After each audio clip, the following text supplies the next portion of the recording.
René Wanji, bonjour. Bonjour Thibault. Vous êtes directeur du pôle transformation des organisations chez Thalys Consulting, qui est membre de Square, et on va évoquer ensemble ce que peut apporter le digital dans les processus d'entreprise. Alors c'est vrai que ça a commencé ces dernières années avec l'automatisation, la dématérialisation, mais aujourd'hui ces bénéfices, ils vont en réalité bien au-delà des simples processus opérationnels. C'est ce que vous allez nous expliquer. Alors pour commencer, quels sont ces 5 bénéfices que vous avez retenus? Alors effectivement, j'en ai retenu 5. Évidemment, la liste n'est pas exhaustive. Oui, ce que je voudrais montrer, c'est qu'au-delà des processus opérationnels, le digital apporte de réels bénéfices, depuis l'expérience client jusqu'à l'interaction avec les partenaires business de l'entreprise. Alors je vous propose de rentrer dans le vif du sujet. Quel est le premier bénéfice que vous souhaitez exposer, lequel vous semble très important? Alors le premier bénéfice, c'est pour le marketing, donc, qui bénéficie d'un ciblage des prospects beaucoup plus efficace. Donc grâce au big data notamment, on a la possibilité de collecter, d'agréger et d'analyser un volume important d'informations de manière à pouvoir proposer aux prospects, aux clients des produits adaptés à son besoin. C'est le cas par exemple d'un assureur qui propose une couverture de risque spécifique à un de ses clients qui est en vacances en montagne.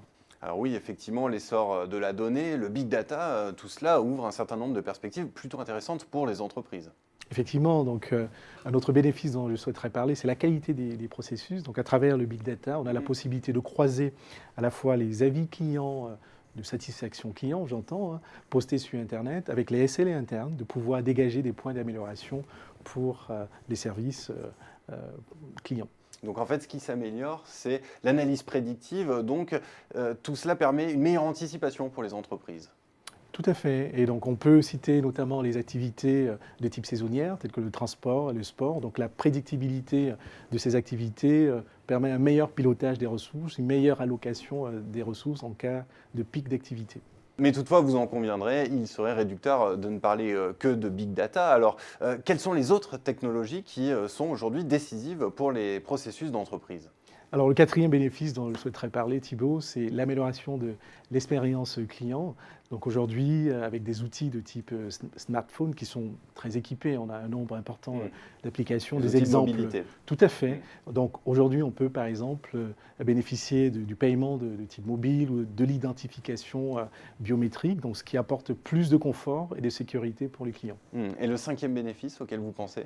Écoutez, le cinquième bénéfice est de type RH, qui n'est pas du moindre. Aujourd'hui, à travers des outils collaboratifs ou alors les réseaux sociaux que l'on connaît très bien, on a une meilleure aide, en tout cas au recrutement pour les RH, mais également un partage de l'information plus aisé, donc une gestion de la connaissance beaucoup plus simple en interne, ce qui apporte des bénéfices pour l'efficacité personnelle des collaborateurs.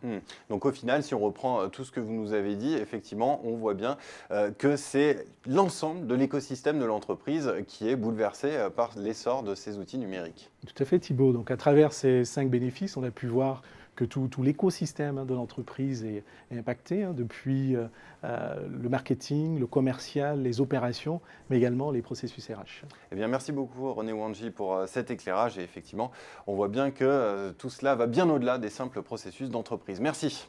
Merci Thibault.